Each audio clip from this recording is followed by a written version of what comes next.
हैदराबाद का निज़ाम और लखनऊ का नवाब।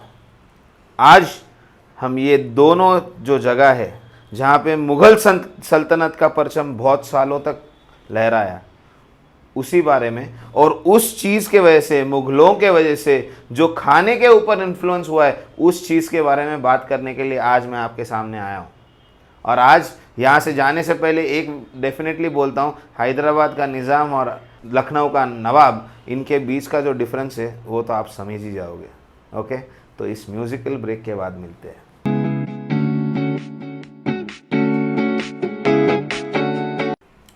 तो आज इस ब्रांड शेफ की दुनिया में, दावत शान में, हम शेफ किरण जोशी आप सभी का इस बहुत बहुत स्वागत करते हैं।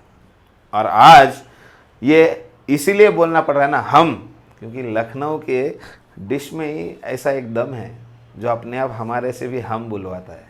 ओके, सो आज का जो डिश का नाम है दैट इज़ मुगलाई अंडे का कोरमा। अब कोरमा अलग अलग तरह का है। जो लखनऊ का कोरमा है उसे कोरमा कहा जाता है, या और जो साउथ इंडियन है उसे कहा जाता है कूरमा।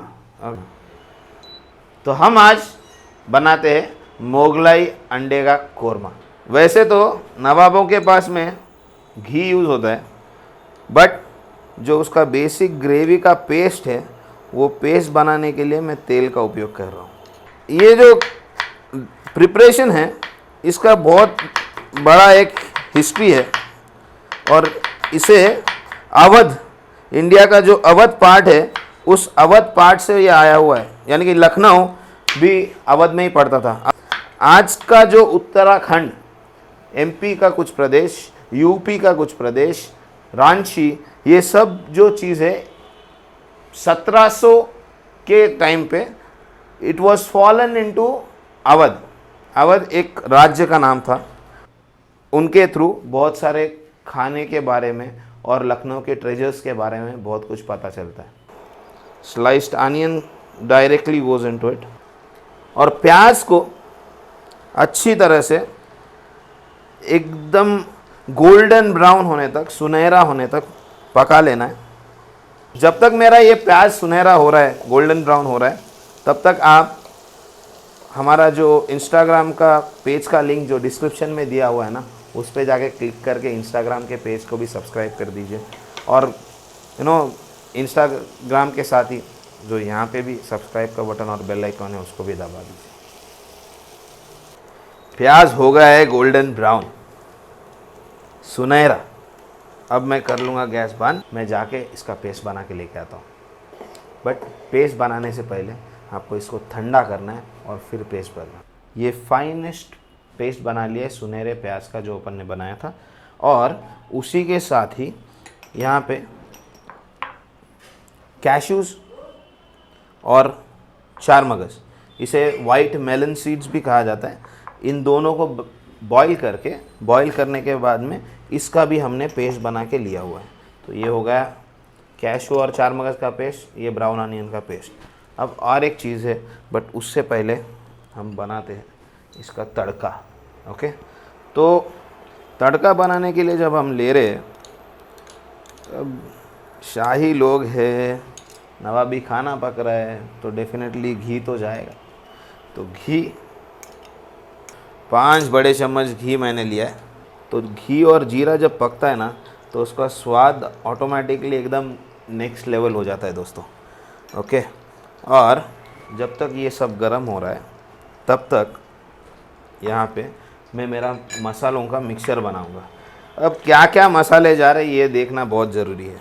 सबसे पहले 2 बड़े चम्मच देगी मिर्च का पाउडर, आधा टीस्पून हल्दी, 2 बड़े चम्मच धनिए का पाउडर, 1 टीस्पून हमने यहाँ पे जीरा लेके जीरे को थोड़ा सा डार्क ब्राउन होने तक अच्छे से रोस्ट करके उसके बाद में पीसा है पाउडर। ये घर का पीसा हुआ पाउडर है।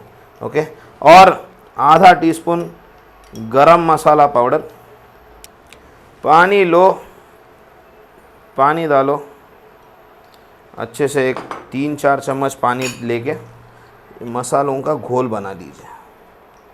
ये मसालों का घोल बनाना इसलिए ज़रूरी है क्योंकि जो अवध का खाना बनता है वहाँ के लोगों का एक ये है कि मसाले तेल पे डालने से डायरेक्टली जल जाते हैं, तो वो कभी भी अपने मसाले जो है वो तेल में कभी भी नहीं डालते। वो ऑलवेज़ वो प्रेफर करते कि हम पहले मसालों को पानी के साथ में घोल बना ले और उसके बाद में तड़के के ऊपर डालें, तो मसालों का जायका तो पूरा पूरा निकल के आएगा बट मसाला जलेगा नहीं। ओके, तो ये पेस्ट भी रेडी हो गया और आप अगर देख सकते हैं उसमें सब पेस्ट बेस, ग्रेवी बेस, पानी बेस खाना पक रहा है। ओके, और यहाँ पे हो गया है जीरा एकदम से अच्छे से क्रैकल, देख लिया आपने। अब सबसे पहले जाएगा ये मसालों का पेस्ट, और जैसे ही मसालों का पेस्ट गया, मसाले एक तो अच्छे से भून भी जाएंगे और उसका जो कलर है वो कलर भी तेल में आ जाएगा।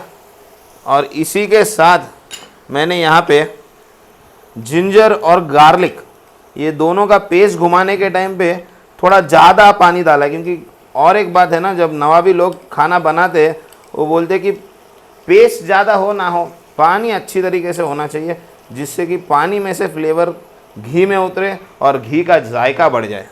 ओके, इसे एक कुलिनरी टर्म्स में घी दुरुस्त करना भी बोलते हैं, जिसमें घी के अंदर में मसाले डाल के उसको भुना जाता है। और आप देखेंगे अभी मैं इसको जो है वो अच्छे से पकाऊंगा सब कुछ मिल के आने तक, और अब जब तक मेरे मसाले तेल ना छोड़ दे, जो घी हमने डाला है वो घी ना छोड़ दे, तब तक उसका मज़ा नहीं आएगा। तो आप देखना चालू कर सकते हैं। देखिए जो छोटे छोटे बबल आ रहे हैं ना, वही मुझे समझा रहा है कि अभी मेरा मसाला पक रहा है और इसके अंदर से पूरा घी बाहर निकल के आएगा। अभी देखिए विद इन अ सेकेंड, मैं कुछ भी हिलाऊंगा नहीं, कुछ नहीं करूँगा, आप देखेंगे ये छूट गया है अच्छे से घी। हाँ हाँ, अब आ रहा है मज़ा। ओके, सो अब जब मसाले भून गए, ग्रेवी को तेल छूट गया, अब डालेंगे हमारा शाही ब्राउन अनियन पेस्ट। अब सब लोगों ने ये सोचा होगा इसने तेल में प्याज को भूना क्यों। ऐसा क्या होता है, कच्चा प्याज भून के भी उसके बाद में बाकी के मसाले ऐड कर देते तो हो जाता था। प्याज को भून के उसका पेस्ट बनाना ज़रूरी क्यों है? बिकॉज आजकल शॉर्टकट का दुनिया है ना, तो लोगों को सब कुछ शॉर्टकट में चाहिए। बट प्याज जब भूना जाता है, जो सुनहरा कलर का मैंने बात किया ना आपसे, वो सुनहरा कलर के साथ में भी जो प्याज के अंदर का मिठास है, ओके, उसके अंदर का जो शार्पनेस है ना, वो शार्पनेस कट डाउन होके मिठास बढ़ाता है। और जब आप देख सकते हैं अभी मसालों में, मैं यहाँ पे I wish you could have been here, और आप इसको स्मेल कर सकते थे तो आप पता कर सकते थे। जब अभी ये ब्राउन अनियन का पेस्ट पक रहा है तब मुझे ये जो मिठास का स्मेल है ना, यहाँ पे हमने कोई शक्कर नहीं डाला है, बट प्याज का मिठास ही हमें पूरे डिश को एक अलग लेवल पे लेके जाने के लिए हेल्प कर रहा है। And that is what is very important. Okay, Awadh का खाना जो है, यहाँ पे जो निज़ामी खाना बनता है हैदराबाद में, उसमें तेल के ऊपर मसाले भुने जाते हैं। ओके, और निज़ाम के खाने के ऊपर में हैदराबाद, साउथ इंडिया का भी बहुत सारा इन्फ्लुएंस है। जैसे कि हमारा यहाँ का मिर्ची का सालान में थोड़ा सा गुड़ भी गिरता है और थोड़ा इमली भी गिरता है। बट आप देखो अवध में नींबू का यूज़ ज़्यादा होता है इमली के जगह पे, इमली ज़्यादा यूज़ नहीं होता है। ओके, सो बहुत बड़ा डिफरेंस है ये। ओके, और इसी के साथ ही साथ जब मेरा ये पेस्ट पक रहा है, इसमें डाल रहा हूँ मैं 4 लंबी लंबी कटी हुई हरी मिर्च। मेरा मसाला बिल्कुल से भी चिपक रहा नहीं है अभी, और पैन को जब मसाला छोड़ता है ना, तभी समझ जाइए एकदम लाहौल विलाकुवत बन रहा है। अब हम इसमें डालेंगे कैशू और 4 मगज़ का पेस्ट, और ज़्यादा नहीं, ये 2 बड़े चम्मच मैंने डाले। ओके, 2 बड़े चम्मच कैशू और 4 मगज़ का पेस्ट। और इसी टाइम पे मैं और थोड़ा इसमें नमक डालूंगा। मसालों में मैंने डाला है, बट ये जो पेस्ट मैंने जो ऐड किया है ना, ब्राउन अनियन का पेस्ट रहने दो या कैशू और चार मगज का, इसमें मैंने कोई सॉल्ट डाला हुआ नहीं था, तो इसीलिए सॉल्ट।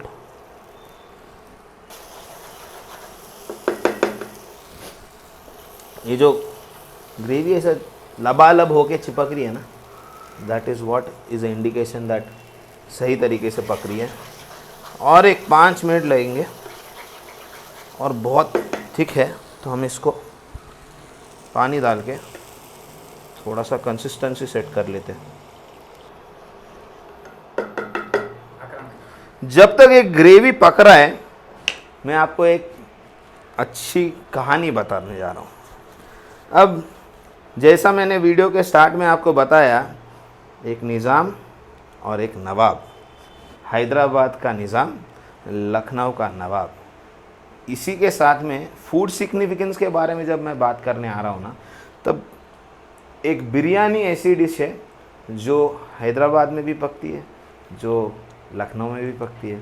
अब हैदराबादी बिरयानी का जो मज़ा है ना, वो ये है कि हैदराबादी बिरयानी बनती है कच्चे गोश्त की, जहाँ पे गोश्त को सिर्फ मैरिनेट करके साइड में रख दिया जाता है, और उसके ऊपर आधा पका हुआ राइस डालने के बाद में उसको दम दे के दम के ऊपर पकाते, नीचे से कोयला ऊपर से कोयला डाल के।